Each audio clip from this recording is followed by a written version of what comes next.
Hi, my name's Cindy Briggs, and I love to travel and paint in my sketchbooks. And some of the pictures that are in my sketchbooks are right behind me. I've been working with Daniel Smith watercolors for decades, and they've come out with this new Ultimate Mixing Half Pan palette and sent that to me to try out. So I'm really excited about all the colors that are included in this very small palette. See, it just can fit right in my hand. And not only that, there's an additional empty palette so you can put all your favorite colors in there. So of course I'll put lavender. For those of you who know me, I love Daniel Smith lavender. But it's good now and then to try colors that are a little different. I might discover something else. I notice they have some of my regular colors that I use. I should have them all memorized, but I'm literally just opening this up.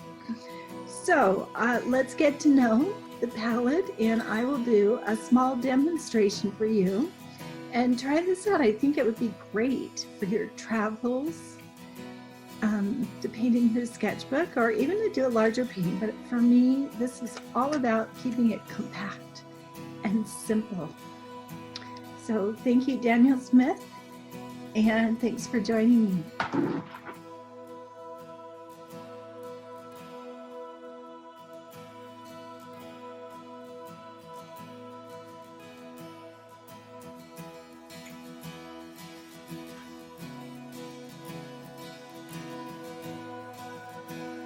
Here's all the colors that I was able to get from my Daniel Smith hand-poured watercolor half-pan set of 15 colors. I look forward to filling the free part of the set with my own specific colors, but honestly, I can get quite a bit out of the colors that Daniel Smith provided in this set.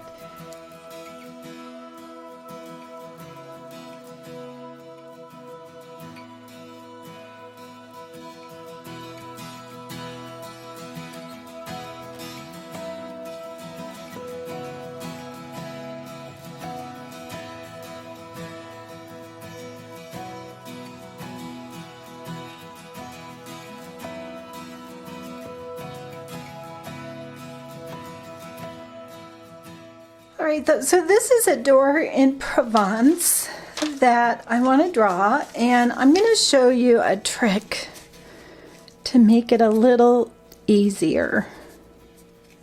I'm going to push that up just a little bit. You can give yourself guidelines as to the sizing of this picture. I don't like tracing because I feel like you don't get to know your subject. So what I'm doing is just giving myself guidelines. So by folding it in half, I can measure all these distances.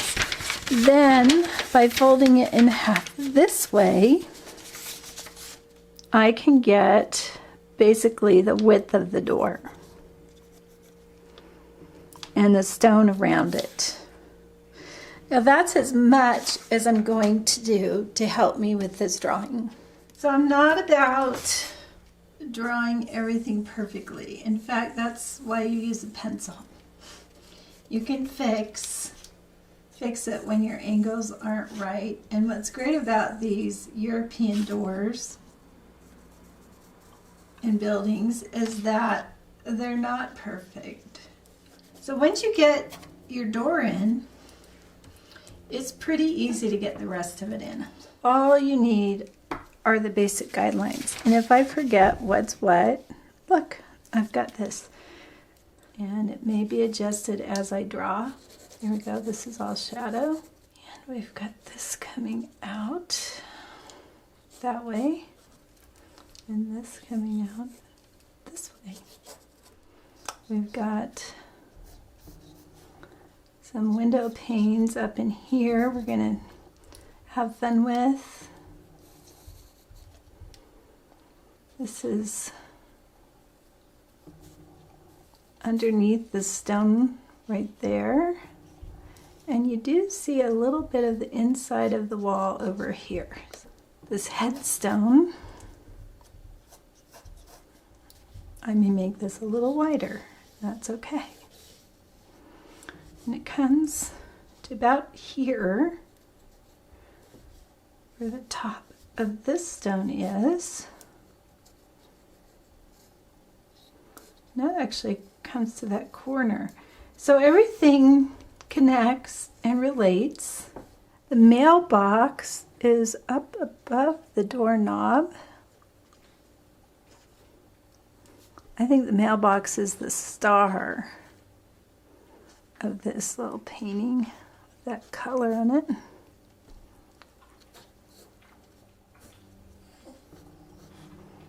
I want it to be a little bigger. The doorbell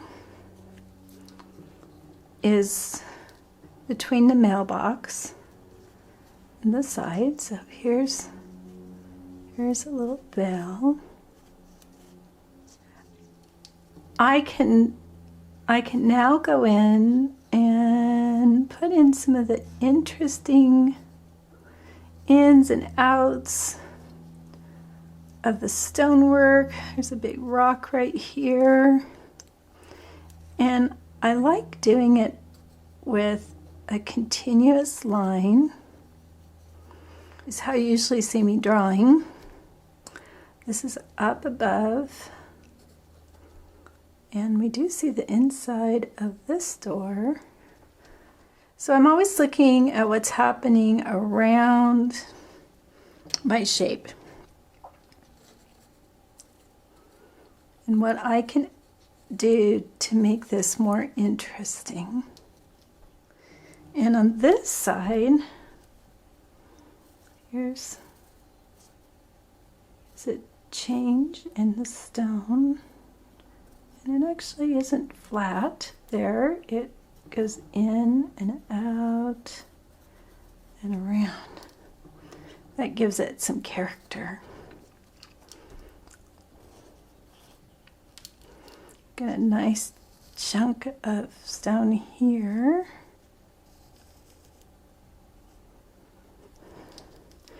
There is a bush there. This is in early spring and everything's not quite blossoming yet. I've drawn in the shadow shape, my mailbox, the little bell, the lines on the doors. You didn't have to watch me do all of that. It's just about getting close to what you want. And I'm going to start painting this for you in just a moment.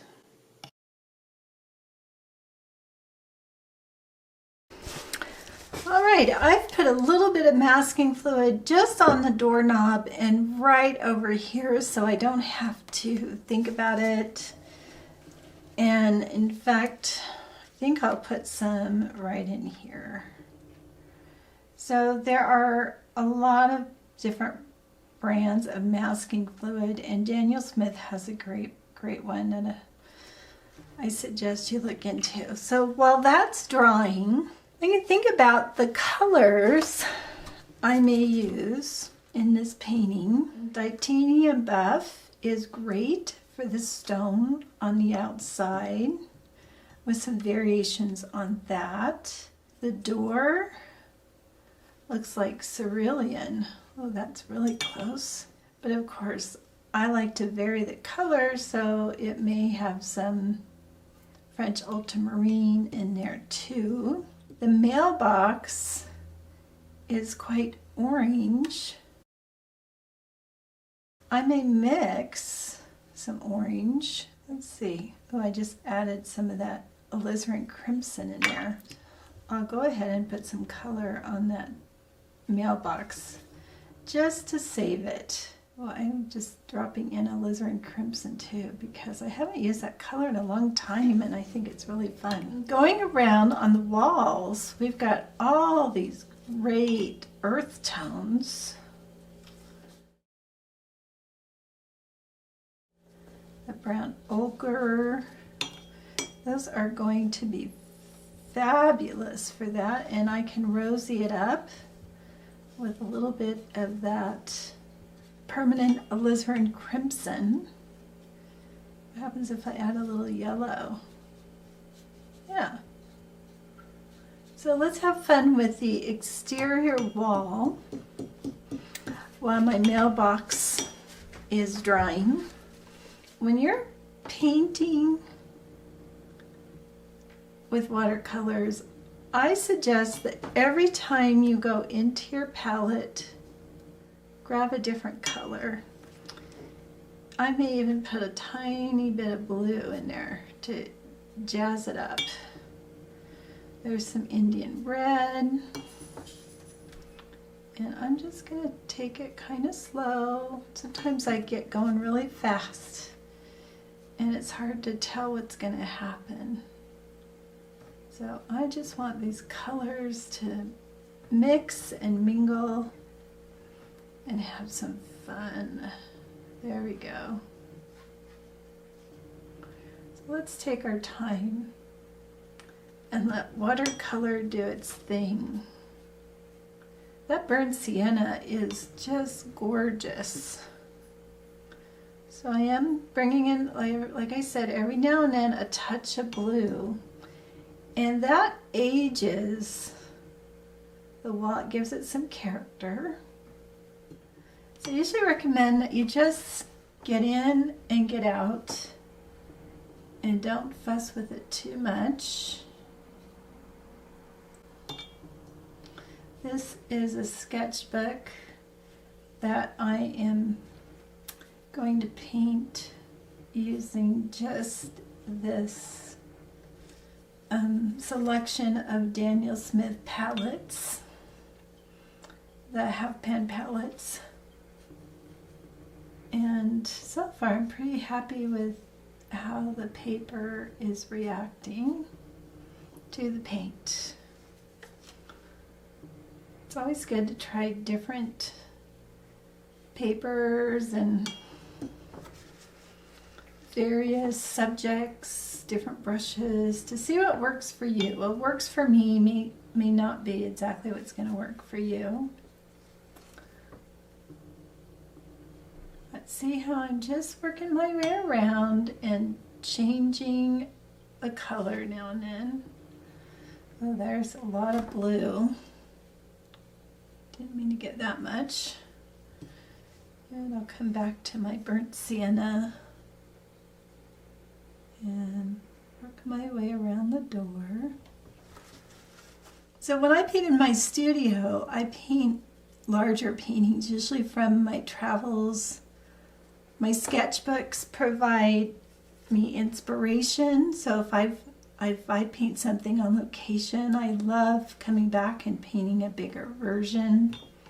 These are beautiful, rich colors. If you end up with too much water, remember to take your brush and tap on the side, and it'll get rid of some of the water for you. If you have way too much water, create a thirsty brush and you can pick up some of your water. My approach to painting is trust your intuition. Vary the color, let the paint do its own thing. Daniel Smith watercolor paints have been my favorite for over 25 years. We made it all the way around the edge, and we're just going to let that dry. I may come back and soften a few things, but generally I'm pretty happy with that. There. And notice I use the side of my brush to apply the paint. And I can go right through that doorknob because I put masking fluid on it. Let's use some ultramarine. So I'm just using the two different colors. And I'm careful not to go back through where I've painted already. I'm just applying this very carefully around and letting the colors mix and mingle. Now this is an old door, so if I don't get it just perfectly smooth, it doesn't matter. With this small palette, I like using this smaller brush. There we go. That's going on a little thicker. There, while it's wet, you can play with it a little bit, but then get out of there. You don't want to fuss with it too much. All you're going to be doing is lifting up the paint. So while this is drying, I can come into here. With watercolor, you need to work your way around the painting. You can't paint a wet area next to a wet area. Let's get these shadows on the steps. And I'm going to use my burnt sienna and my combination of blues. Oh, let's try this Jane's Gray. Why not? It's got a blue cast to it. So shadows need both warms and cools. Now I like what's happening. This Jane's Gray is nice. And I may leave that alone. I kind of like what's happening. Now I've got another step right here. So let's try that Jane's Gray again. That's kind of fun. And here's my warmth. Burnt sienna, Indian red. Now you'll notice my lines are not perfectly straight. That's okay. Sometimes it's more interesting when everything's not perfect. Imperfectly perfect. There we go. Let's put some blue in there. So you can see I'm approaching it in different ways. Here's some of that Jane's Gray, which is very rich and unexpected. And I want some burnt sienna in there. There's my warmth.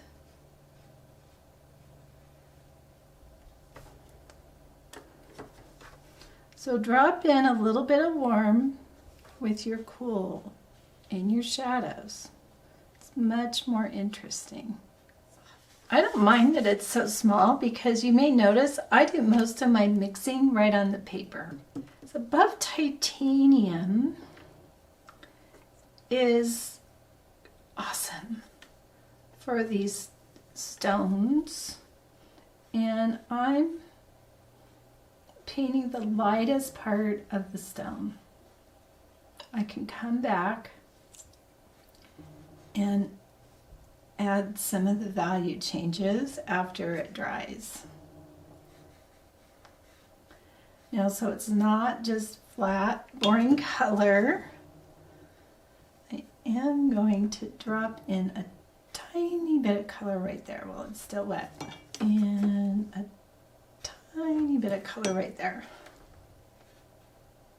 So the colors are moving about the page. I'm always looking for interesting windows and doors with light and shadow when I'm traveling. In fact, I just took a picture of a neighbor's door the other day. It was so beautiful. You don't have to go to Europe to find a beautiful door. One of my favorite doors was in Tasmania that I painted right when I was just getting started and learning about the importance of values and changing your colors as you go. These steps are also similar.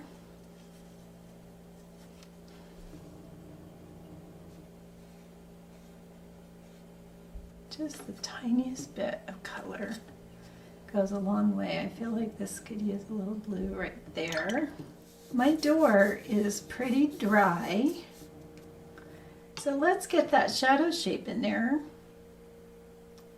I'm going to use some of that Jane's Gray in there. So the shadow shape is key to the dimensional look of this door. Yeah, I used just a touch of that James Gray and I like it. There, I want some of that orange to glow back. There we go. Let's go up and around the mailbox. Get a little bit of glow from the orange on the door up here too. Just for some warmth in my shadow.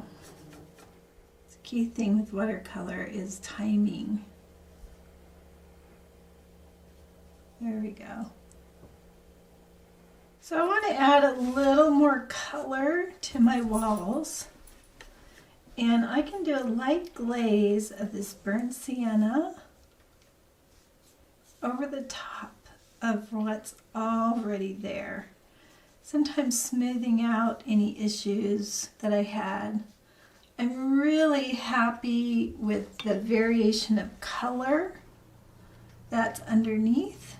Yeah, that just mellows it out a little bit. So this is a thin glaze of burnt sienna. There's shadow on this side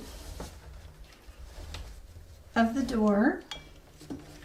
And so I'm going to come in with James Gray, same kind of colors that I had down here, and put in the shadow. There we go, it comes over and up. Doing it fairly lightly, and I am going to come back and drop in a touch of warmth. Usually I turn my paper around so I can reach everything, but I'm trying to keep this all upright for you. There's some nice reflected light up in there. And more James Gray. Now my first go through with everything, I don't worry too much if I get it just right, because I know I can come back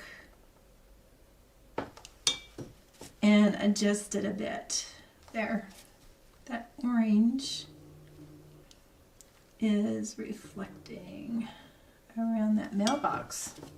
The watercolor dries back lighter, and so you're always trying to nail the value. Sometimes I have to come back and restate it. Okay, and this wall is a little bit lighter than the form shadow.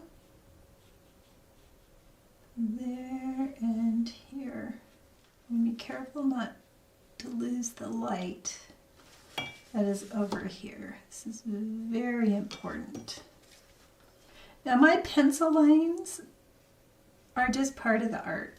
So when you're drawing, be sure to erase any lines you don't want because they will still be there. Right, and there's some darks up in here. And let's put a little color up there.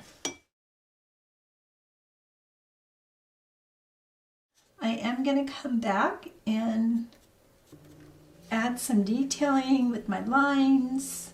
Splatter along these edges and wrap it up.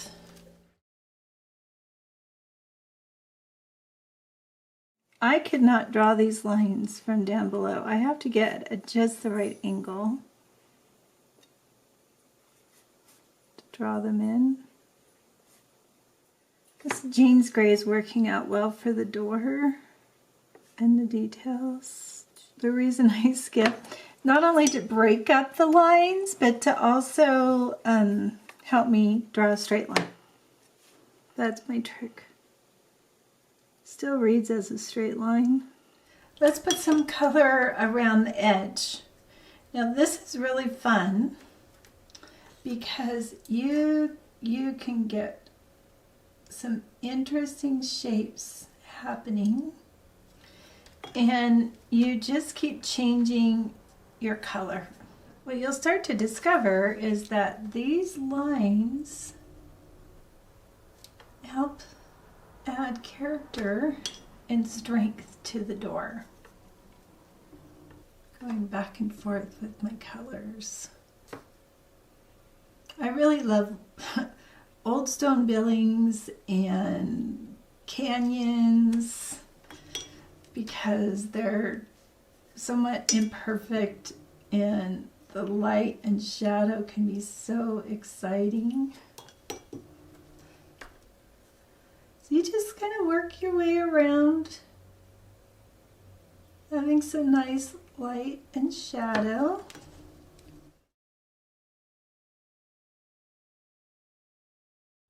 Well, let's use some of that James Gray. I'm going to paint inside the panels a darker creamy value. There we go.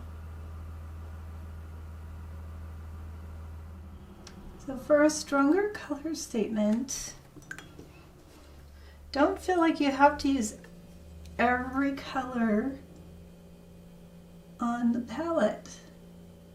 Pick and choose your colors and vary them, and it will all come together.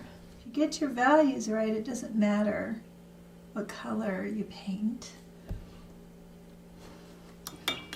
I've painted this door in lavender, in greens. You can vary the colors to whatever you want. In fact, I challenge you to do that. Don't be stuck on the color that you see. Let's paint that little mailbox.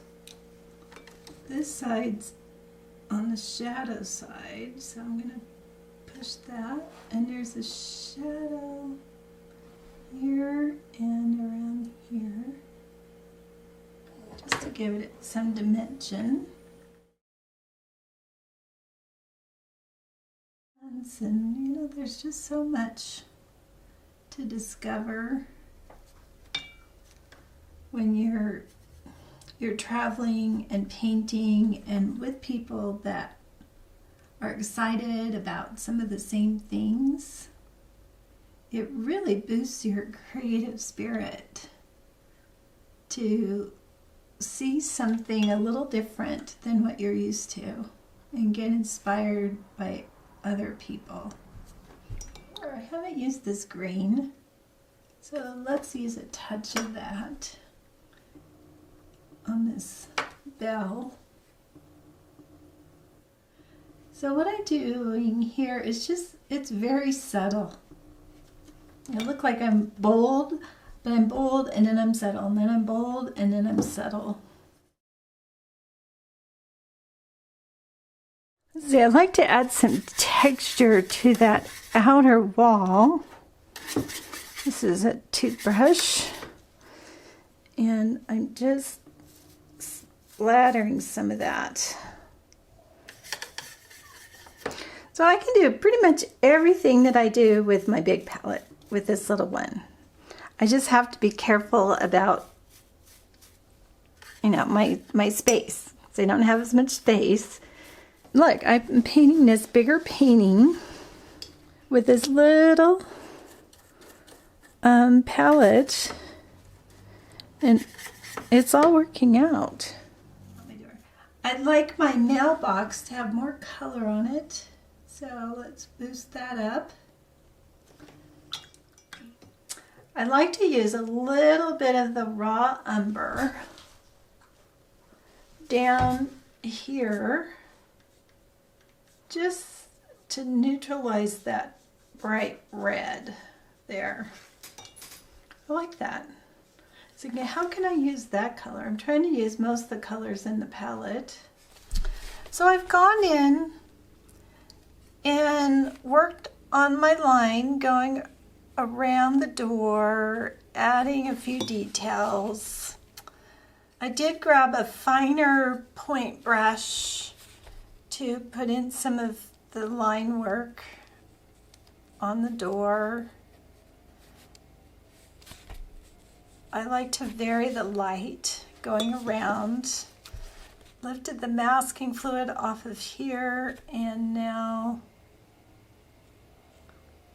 just the small details can make a difference. I think I need a touch of warmth in that shadow because that is a bronze doorknob. There we go. Using a little bit of this umber color, doling down the base of the wall over here. This is glass up in here, so I may just slightly suggest that by lifting a few highlights there. And you really need to have a dry paper towel or it's just going to lift up the painting. So the fine tuning and finessing at the end is just looking at your photograph and deciding what you might want to add. Note, the darks in a photograph go really black, and in reality it would not be that dark. So I'm playing with light and shadow as I work my way around the painting. That's the fine tuning and finessing that you might want to add at the end. I did add my signature, but I'm pretty happy with it. You can erase some of the lines, but some of it is just part of the painting, and that's okay. So I'm pretty happy that I got to try out this wonderful palette from Daniel Smith. Here is my painting using the colors in the set. I hope that you enjoyed it, and I encourage you to try your own. And you can make the door any color that you like. So thank you, Daniel Smith, for this opportunity to share my style of painting with your watercolors. I really enjoyed painting with my half pan set from Daniel Smith. Here's my painting in my sketchbook, and there's going to be more. I'm really enjoying painting with my Daniel Smith colors. Here we go. Let's see if I put this in the right spot. I encourage you to find inspiration wherever you are, to set intentions to paint and play and relax, and don't worry about the finished product. Just enjoy the fact that you're painting. I can't imagine painting with anything else because I love the color, the consistency, the variety that you get with Daniel Smith extra fine watercolors. So enjoy, try out the small half pan. It's great for travel, and as you can see behind me, I'm really into traveling and painting, finding new subjects, seeking inspiration around the corner and around the world. So thanks again. If you want to join me online for a workshop, or in Italy, or Carmel by the Sea, Bend, Oregon, Park City, I paint in all kinds of places and all kinds of subjects, and I do it because I love it. Just visit my website at cindybriggs.com, and you can find information there, and I'm on Instagram and YouTube and Facebook, just out there having fun, enjoying the creative process and sharing it with everyone who wants to paint with me. So have a great day.